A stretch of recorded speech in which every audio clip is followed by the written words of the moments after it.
Olá, nosso bate-papo de hoje é com o ex-deputado federal Lelo Coimbra, atual presidente do MDB do Espírito Santo. Bem, meu nome é Edilson Lucas, do programa Político ES. Lelo Coimbra foi secretário de Saúde do governo municipal Paulo Artung, logo depois tornou-se deputado estadual, tentou reeleição, ficou na primeira suplência e assumiu por 2 anos. Lelo, então, elegeu-se vice-governador na chapa com o então governador Paulo Artung. Exerceu, então, a Secretaria de Educação naquele mesmo mandato, tendo um reconhecimento, sendo o deputado federal mais votado da ocasião. Lelo, então, reelegeu-se por 3 mandatos. Na última eleição, Lelo não obteve êxitos nessa nova transformação da legislação eleitoral. Bem, Lelo, seja bem-vindo ao nosso programa, é uma satisfação recebê-lo. Obrigado, Edilson, a alegria é minha revê-lo e estar aqui nesse ambiente que eu não conhecia. Paulo está de parabéns, e você aí com um entrevistador de qualidade. Muito obrigado, Lelo. Bem, Lelo, na sua passagem política, você teve um desempenho no Congresso Nacional, falando da política nacional, no MDB, e teve um relacionamento amplo com o ex-presidente Michel Temer, chegando a ser líder da maioria. Como é que está essa relação do MDB nacional com o MDB local aqui do Espírito Santo? Olha, muito boa as relações que foram cultivadas ainda antes, que eu era vice-governador do Paulo Artung, no primeiro mandato, 2003 e 2007, e foi um período onde a minha presença, inclusive partidária e pessoal em Brasília, foi grande. E quando eu cheguei em Brasília, essa relação já entrei julgando, como a gente chama, né? E foram 3 mandatos, foram 12 anos importantes, e ao longo desse período eu vivenciei várias oportunidades de contato com o Temer deputado, com o Temer vice e com o Temer presidente. E com o partido de um modo geral. Eu faço parte da Executiva Nacional e as nossas relações são muito boas com o Baleia, que é o nosso presidente do partido, e é uma relação de respeito e muito, além de fraterna, é de respeito pelo desempenho no mandato e na relação com o partido e na construção daquilo que nós juntos desejamos e conseguimos em grande parte no movimento em Brasília. O MDB é um partido, Lelo, ainda é o partido de maior projeção no país, tem o maior número de prefeitos, vereadores, ainda é um partido, embora tenha perdido um pouco nesse desempenho na última eleição, mas ainda é o maior partido. Continua sendo o maior partido. E assim, ele causa por isso um certo imbróglio. Você teve vários problemas, inclusive judiciais aqui no estado do Espírito Santo, de chapas querendo agariar a presidência que você exerce aqui no MDB Capixaba. E você atribui, então, esse relacionamento com a Nacional da sua permanência, ou você vê a sua permanência como algo que a base aliada aqui da política capixaba o mantém? Olha, os 2 movimentos, né? Teve um movimento jurídico também que foi importante, né? Na realidade, esse movimento foi estimulado por uma relação de um militante do MDB, que já foi presidente, mas estimulado, apoiado e estimulado intensamente pelo governo. O governo queria e quer o controle do MDB. O sentimento de tentar resolver a eleição antes das eleições, enxugando todos os possíveis nomes que possam disputar uma eleição. Então isso foi muito presente. Isso acabou assim, causando muito desconforto e, na minha opinião, um equívoco, porque essas relações sempre foram muito estáveis. A minha relação com o governo com o governador sempre foi muito estável. Esse formato de tratar esse assunto não foi correto, foi um equívoco. Não só ele tratou isso, mas teve também conselheiro do Tribunal de Contas, não a instituição, um personagem que exerce a função. Então isso foi muito ruim, porque desgastou. Nós ficamos 2 anos neste processo, que até o momento é o que se passa, né? Ele será resolvido agora, mas assim, ao longo desses 2 anos nós enfrentamos uma eleição municipal onde também foram estimuladas saídas de prefeitos que estavam no partido, que se elegeram. Nós somos o 3º partido que fez prefeito. O primeiro foi o PSB, que fez 13, dos 13 que fez, 4 eram do MDB que foram levados para lá, então potencialmente ele fez 9, né? O Cidadania fez, o PRB fez 10 e o Cidadania fez 9. O MDB fez 8. Nós fizemos 8. Uma grande cidade que foi Linhares com o Goiás. Isso. E apesar de todas, e fizemos parte da aliança em Vitória com o Pasolini prefeito. Com todas essas dificuldades que foram vivenciadas, nós conseguimos um grande resultado. Mas, assim, tudo que você precisa de estar enfrentando, a sociedade e a política não tem um bom encontro. E quando a política fica mais litigiosa, também você tem dificuldade de conversar com a sociedade sobre essa questão. Mas eu acho que a gente está caminhando para uma superação e o apoio da Nacional foi importantíssimo, fundamental, o apoio da base constituída aqui, muito importante, e o enfrentamento natural que se deu ao longo desse período. Esse litígio acabou enfraquecendo, de certa maneira, as articulações do MDB, acabou perdendo alguns nomes importantes. Sem dúvida, sem dúvida. Perdeu aí alguns prefeitos, por exemplo, Pingo, né, em Ibatiba, que era do MDB. Isso. O próprio Arnaldinho Borgo, que tinha um conflito partidário lá com o deputado e acabou saindo para o Podemos. Né? O prefeito o Petri, Petri, assim, também. Ele saiu constrangido do partido. Ele foi na minha casa conversar comigo. Olha, eu preciso sair porque as condições estão me exigindo isso, mas eu quero te dizer que eu gosto do partido e logo que puder eu volto. Acaba que gerou, esse litígio acabou o enfrentamento MDB-governo. Você considera assim, esse dualismo aí entre Casa Grande e até mesmo o ex-governador Paulo Artung, que é um líder desse grupo, que comanda o governo do estado há algum tempo, acabou tendo esse litígio, um enfrentamento, um distanciamento do MDB com o Casa Grande? Olha, tem pessoas no MDB que gostam do governador, eu não tenho nenhum problema pessoal com ele, né? Mas assim, acho que ele falou, recentemente fez uma entrevista dizendo que esse governo tem a cara dele, né? Que o outro que ele fez era um governo misturado, né? Então a cara dele é essa mesmo. Assim, é a pessoa que só consegue andar com aqueles que o acompanham na sua vertente partidária especialmente. Mas assim, é da vida. Não foi correto o que foi feito da parte dele, mas ao mesmo tempo o mundo da política, o mundo dessa relação que está se processando no momento da conjuntura nacional e local muito complexos, né? Com a pandemia e com o próprio desenho da política nacional e local, nós vamos ter aí muita coisa. 2021 não é um ano normal, não, é um ano que cheio de redemoinhos.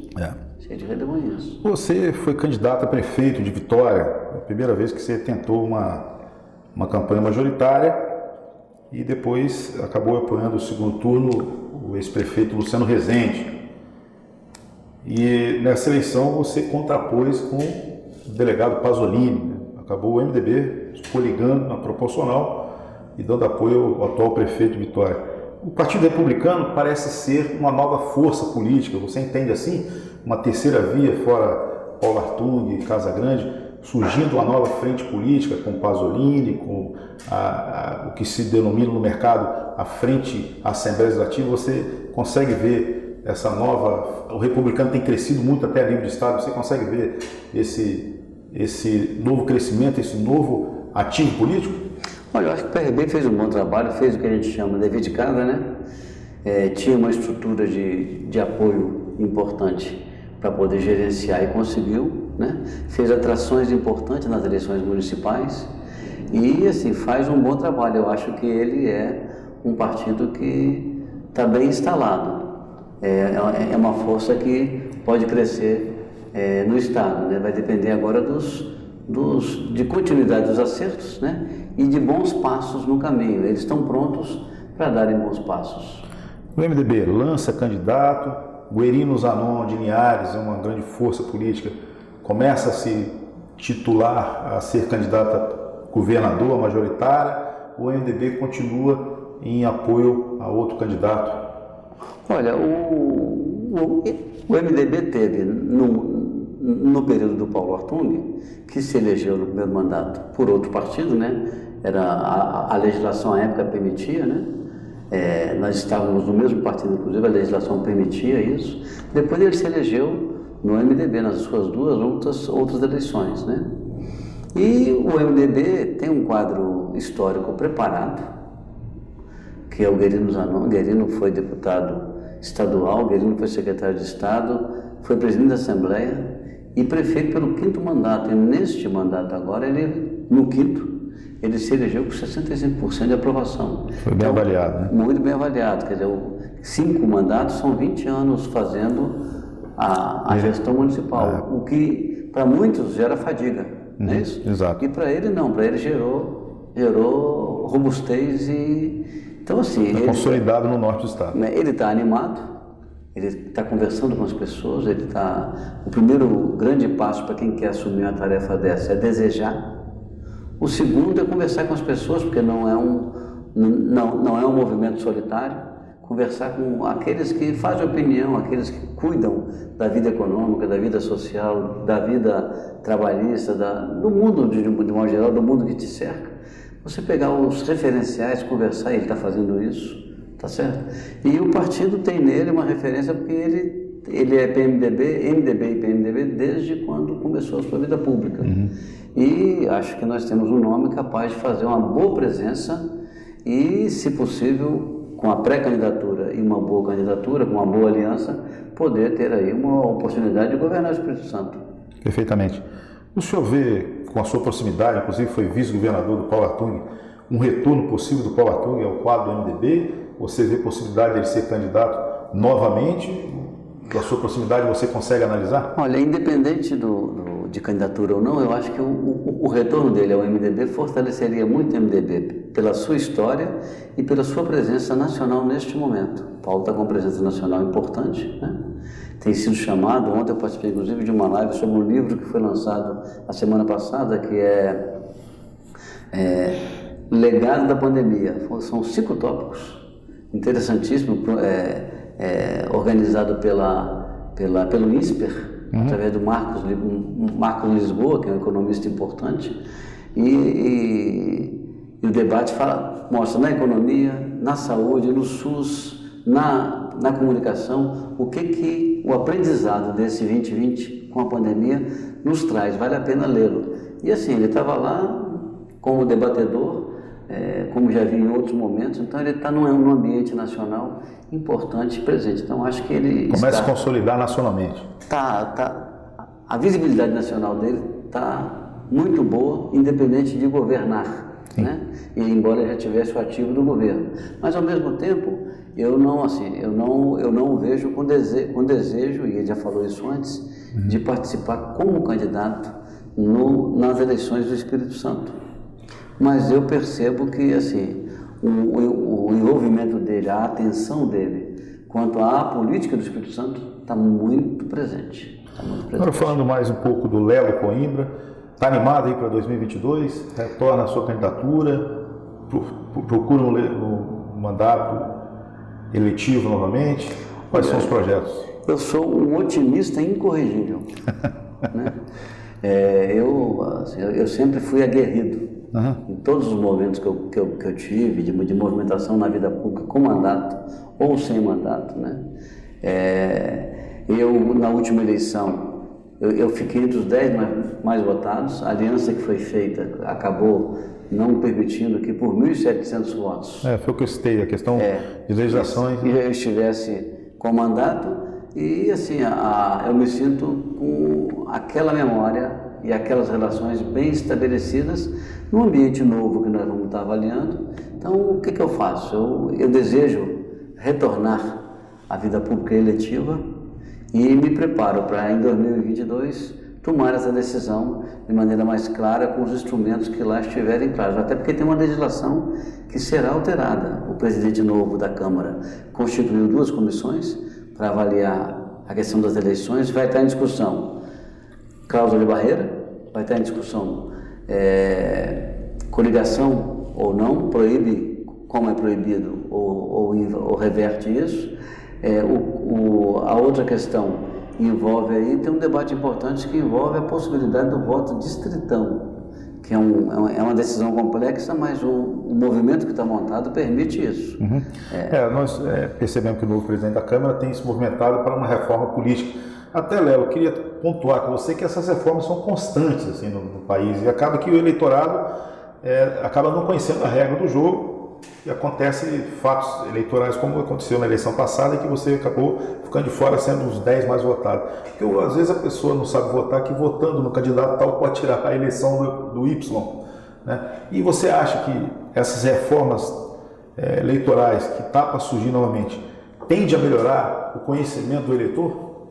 Olha, eu particularmente sou favorável ao modelo distrital misto. Eu acho que nós teríamos que ter, nós somos um estado pequeno, nós temos administrativas, eu acho que são 9 regiões, mas nós podemos dividir aí noroeste, sul serrana, sul litorânea, sul norte litorânea e a região metropolitana, tá certo? Nós poderíamos dividir esse estado, vamos colocar em 5 ou 6 grandes blocos, né? E a representação nascer de lá para cá. Então, assim, se eu sou da Grande Vitória, eu não teria voto no norte. O voto não vale para mim. Se eu sou do noroeste, não vale. Hoje é aquele trança. Então, eu acho que um voto que tivesse uma relação local, para o representante local, daria mais capacidade de aferição. Às vezes você vota, às vezes alguém, por relações pessoais ou por relações não comigo, com outro, mas também comigo, vota, mas às vezes não conhecem quem está votando, tá certo? 2 anos depois não sabe quem nem votou. Não, 2 anos não, 2 meses depois, ou às vezes no dia da posse não sabe quem foi eleito.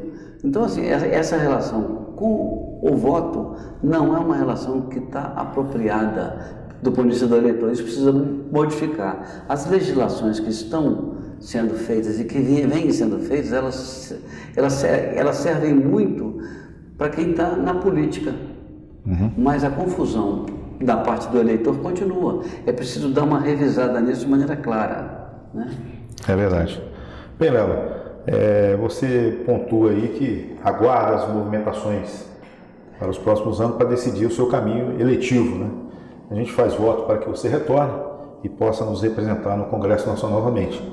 Eu queria deixar mais uma pergunta. Há no mercado um burburinho que a Rose de Freitas sai do Podemos e retorna ao MDB, mas que quer o comando do partido.